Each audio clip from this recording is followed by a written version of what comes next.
Never smiled on screen, but he made the world laugh. He never spoke in his greatest films, but he told stories better than anyone else.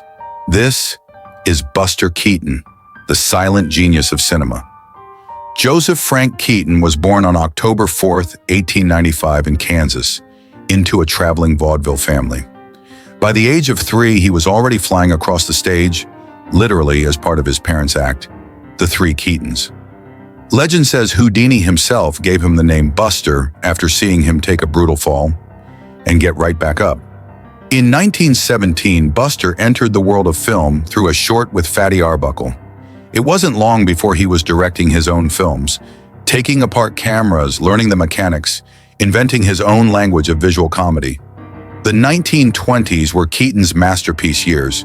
He made one iconic film after another, each more daring, more inventive than the last. He wasn't just funny, he was cinematic poetry in motion. Then came sound, and silence fell on Keaton's career. He signed with MGM in 1928. It was the worst decision of his life. He lost creative control, was given weak scripts, and was forced to read lines instead of showing emotion. Depressed and divorced, Buster turned to alcohol and spiraled into obscurity.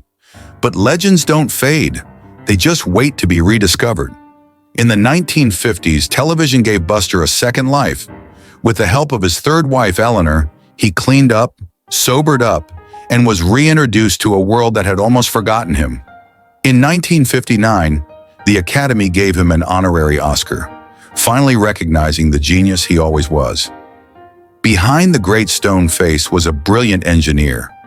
Buster built his own stunts, designed his own props, and mapped his comedy like an architect. He broke his neck and didn't know. He crashed trains. He ran on rooftops. And he made it all look effortless. Buster Keaton's influence spans generations, from Jackie Chan's stunts to Wes Anderson's visual style. He taught the world that you don't need words to make people laugh or cry, just courage, timing, and a little bit of genius. Buster Keaton passed away in 1966, but a century later, his films still breathe, still inspire, still amaze. He didn't just survive the fall, he turned it into art.